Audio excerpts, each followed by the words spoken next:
Bonjour à toutes, bonjour à tous. Bienvenue dans cette deuxième session déjà de la matinée de cette 4e édition de Médias en scène ici à la Maison de la Radio. Et avec ce matin une invitée très importante pour nous tous, qui est Vera Jourova, la vice-présidente chargée de la transparence et des valeurs à la Commission européenne. Bonjour Vera Jourova. Bonjour, good morning. Bonjour. Merci beaucoup d'être avec nous ce matin. Je voudrais tout d'abord vous demander quelque chose. On reçoit tout à l'heure, ici à Médias en scène, en direct depuis les Philippines, Maria Ressa, qui a eu le prix Nobel de la paix conjointement avec un autre journaliste russe. Maria Ressa nous a réservé ses premières réactions en France en nous racontant à quel point elle a été émue, fière de ce prix Nobel de la paix. Qu'est-ce que vous avez à dire à Maria Ressa et nous lui transmettrons? Oui, bien sûr. Bonjour encore une fois. Alors, je n'ai pas entendu la traduction anglaise, donc j'espère que je vais pouvoir répondre. Je voudrais d'abord dire merci beaucoup pour votre invitation. Merci beaucoup pour ce festival qui est un formidable événement. Oui, Maria Ressa est très importante. Je l'ai rencontrée il y a la première fois quand j'étais à New York en 2019.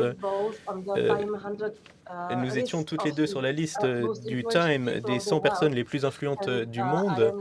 Et alors, je n'y étais pas pour moi-même, mais j'ai les rencontrées là-bas. Elle parlait de son expérience, elle parlait de sa position et du fait qu'elle se positionnait comme une femme qui luttait contre un certain nombre de mal qui existaient dans son pays. Et lorsque j'ai appris qu'elle avait reçu le prix Nobel de la paix, j'étais vraiment très heureuse et je lui souhaite bien du bonheur à l'avenir et beaucoup de courage pour les prochaines étapes. C'est quelqu'un qui est aussi très modeste, c'est une personne tout à fait normale. Si je peux le dire comme ça. Et je pense qu'elle recevra aussi beaucoup d'autres prix. Donc, c'est quelque chose de vraiment formidable de voir que de telles personnes reçoivent le prix Nobel de la paix, parce que ce sont des modèles pour les autres. Et je pense qu'ils peuvent vraiment lutter contre toutes les mauvaises choses qui existent dans le monde. Et ça montre que c'est possible de faire avancer les choses dans la bonne direction lorsque les gens sont déterminés et courageux. Je vais d'abord vérifier que vous entendez bien notre traduction. It's okay, you hear the translation. Oui, je l'entends. Wonderful. Donc je vais repasser au français. Maria Ressa a justement parlé beaucoup d'un dossier qui vous tient à cœur, puisqu'elle a été mise en danger énormément, elle, dans son pays, les Philippines. Et parmi les dossiers que vous portez auprès de la Commission européenne, il y a la sécurité physique et la sécurité numérique d'un certain nombre de journalistes au sein de l'Union européenne. Est-ce qu'aujourd'hui, on a franchi de nouveau un cap dans les menaces numériques, notamment, que les journalistes européens dans un certain nombre de pays subissent? Alors, je vais devoir tester mon français encore une fois. Je n'ai pas entendu la traduction. I will tell you in English if you want. Alors, je vais vous dire en anglais. Okay, non, je pense que j'ai compris. Alors, dans le cas de Maria Ressa, c'est un cas qui représente la situation des journalistes dans le monde entier, pas simplement en Europe. Son expérience de cette intensité des attaques qui augmentent, pas simplement en ligne, mais aussi d'attaques physiques, d'agressions auxquelles beaucoup de journalistes font face aujourd'hui. C'est quelque chose qui nous demande d'agir. Et c'est nous avons 900 rapports de cas de blessures l'année dernière contre des journalistes. Et ça, c'est en Europe, ces chiffres. 900 journalistes, des journalistes qui travaillaient en Europe et qui ont été blessés, agressés. La plupart de ces attaques ont eu lieu pendant la période de la pandémie. Il y a eu des cas de violence de la part de la police elle-même. Il nous faut agir au niveau de l'Union européenne et au niveau des États membres. Il faut voir comment augmenter la sécurité des journalistes, parce que le journalisme est devenu un métier dangereux aussi en Europe. Et il y a cette question pour les femmes journalistes en particulier en ligne,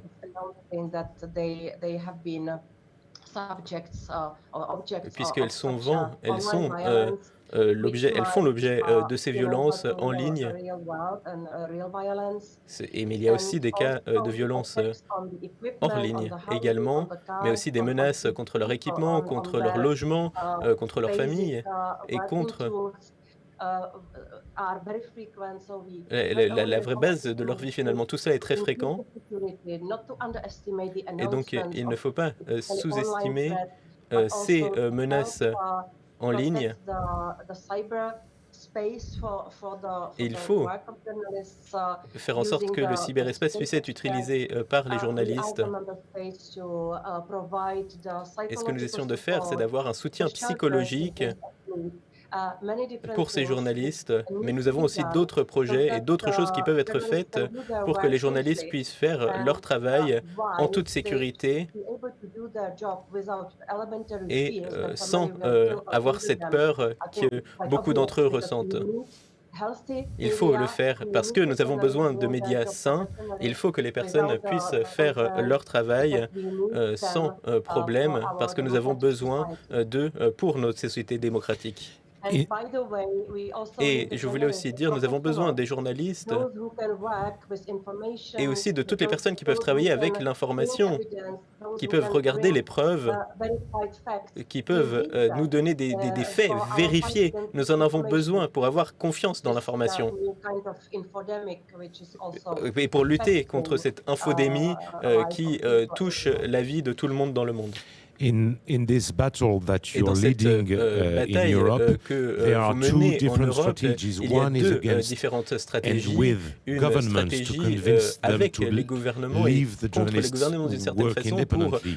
But the other, and which is becoming more and more important in your travailler battle, indépendamment. Mais une autre volet, ce sont les plateformes, et c'est de plus en plus important pour vous. Quel est le pouvoir que vous avez contre et avec finalement les plateformes, pour travailler avec les plateformes, pour les convaincre qu'ils représentent aussi un danger numérique et qu'il y a des dangers numériques et qu'il faut de l'indépendance sur les plateformes, y compris les problèmes dont vous avez parlé très récemment des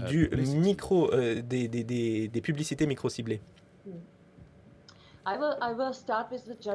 Alors, je vais commencer avec les journalistes et ensuite je passerai aux plateformes. Et ensuite, je vous parlerai du contexte plus large.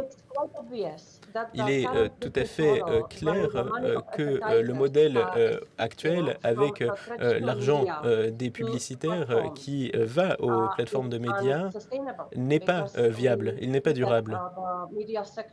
Parce que nous voyons que le secteur des médias a été affamé de financement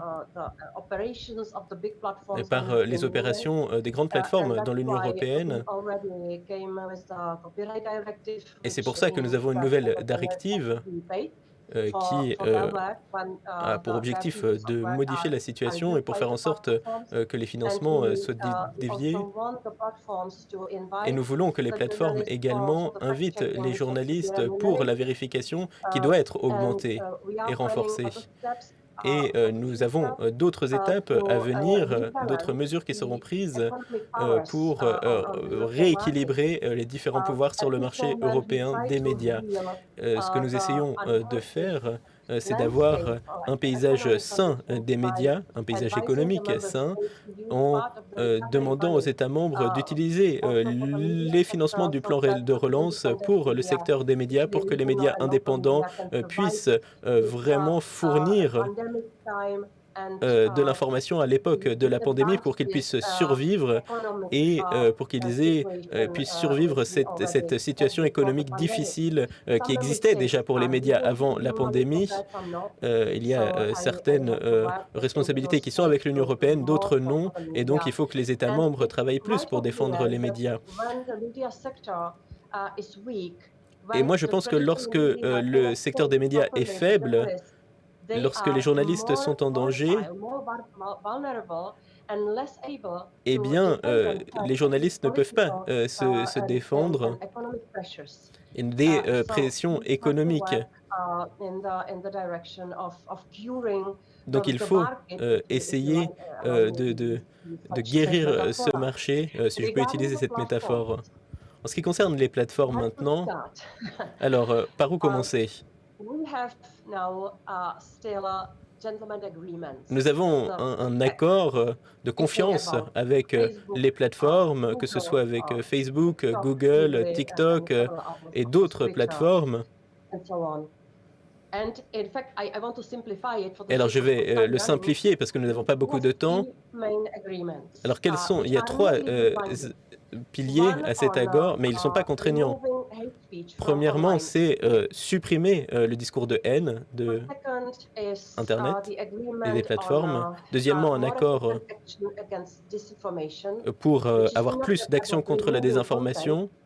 Il ne s'agit pas simplement, ou plutôt, il ne s'agit pas de supprimer le contenu, mais il s'agit de démontrer quelle est la désinformation, avoir plus d'explications et de faire en sorte que les personnes qui font de la désinformation n'aient plus de financement.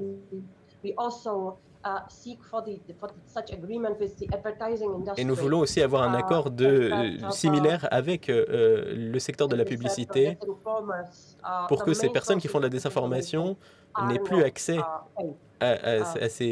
à ces financements qui viennent de la publicité et des plateformes. Et comme cela, ils n'auront plus la possibilité de continuer à désinformer. Cet accord est celui dont j'ai parlé. Il y a un troisième sur la sécurité des produits, parce qu'un certain nombre de plateformes sont plus vigilantes lorsqu'il s'agit de produits dangereux. Il faut qu'elles soient qu'elles fassent plus attention sur ces produits dangereux. Et ce sont des accords, que j'ai dit, des accords de confiance qui ne sont pas contraignants. Mais nous allons avoir aussi une législation sur cette question pour engager la responsabilité des plateformes en ce qui concerne le contenu, parce que pour l'instant, le pouvoir des grandes plateformes ne vient pas avec des responsabilités. Nous n'avons pas de responsabilités qui sont au même niveau.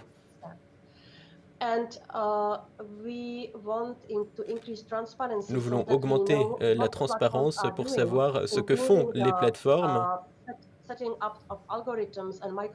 Par exemple, la question des algorithmes et du micro-ciblage dont vous avez parlé.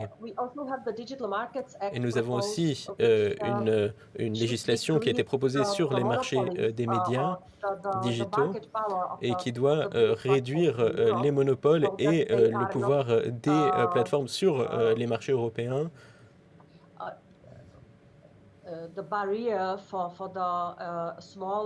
Pour qu'il y ait moins de barrières pour les plus petits acteurs européens, pour que ceux-ci puissent prospérer comme acteurs du numérique et des médias en Europe. Voilà la législation que nous avons proposée. Nous commençons le processus. Nous pensons que nous avons un mandat fort de la part des États membres pour mettre en place une législation parce qu'il est logique d'avoir des règles européennes communes dans un domaine aussi critique et aussi essentiel. Et ce serait un avantage pour le marché unique. En- Et nous allons aussi proposer une directive ou un règlement, nous ne savons pas encore exactement pour l'instant, sur les campagnes politiques et la propagande politique, parce qu'il y a une grande différence entre cette industrie de publicité numérique lorsqu'elle opère dans la sphère des consommateurs, lorsqu'elle offre des produits, en utilisant les données personnelles des personnes et en ciblant la publicité. Donc ça, c'est d'un côté. Il faut mieux comprendre ce qui s'y passe, quels sont les algorithmes qui existent, mais il y a une grande différence entre offrir un pays aux consommateurs et offrir un parti politique, une vision politique des idées. Ça, c'est bien différent Vera, aux I have citoyens. one Alors, last. c'est pour ça que nous allons proposer une législation. Alors, No, je sais no, que j'ai don't parlé worry. beaucoup trop longtemps. But Alors, ne when vous inquiétez pas. we have Nous 2 last minutes, il nous and I reste would 2 just want minutes to et have je your voudrais opinion about vous that poser une question. question sur cette Do you think there is regulation sur that une you are autre doing on one thématique. side? Vous voulez Do you travailler think there is sur la also a kind of législation. Est-ce que vous awakening pensez qu'il of y a people peut-être un about réveil the de la part platforms? des We saw citoyens en ce qui recently concerne what les happened in plateformes? the Nous US avons with the vu former ce qui s'est chief passé engineer of avec Facebook aux États-Unis avec here at the Congress. Is there in un Europe, employé de but Facebook very sorry, qui a été entendu au briefly, an Congrès? Alors, est-ce que vous pouvez awakening nous about dire the si vous pensez qu'il y a un potential réveil dangers sur of les dangers things that we potentiels use on our daily life? des objets que nous utilisons dans la vie numérique? Oui. Oui, je pense qu'il y a eu un réveil pour beaucoup d'entre nous. Et on voit par exemple avec un certain nombre d'annonces, par exemple de la part de cet employé de Facebook, Francis, qui demande de nouvelles règles. Et il faut de nouvelles règles et plus d'égalité. Donc bien sûr, on se réveille, mais ce n'est pas simplement quelque chose qui se passe aux États-Unis. Nous sommes aussi conscients de ces risques, de ces menaces et du besoin de réglementation. Et c'est quelque chose que nous faisons aujourd'hui. Nous faisons avancer la réglementation et nous répondons à un certain nombre d'effets négatifs qui ont été révélés. Thank you very much, Vera beaucoup, Jourova, for Vera Jourova, being with us at d'avoir été Média en scène. avec nous. Merci beaucoup à Vera Jourova, vice-présidente de la Commission européenne en charge des valeurs européennes, nous avoir donné cet éclairage très important sur le travail qu'elle fait et que fait la Commission dans cet univers numérique de plus en plus compliqué. Thank you very much, Vera. See you soon in Paris, we hope. Au revoir.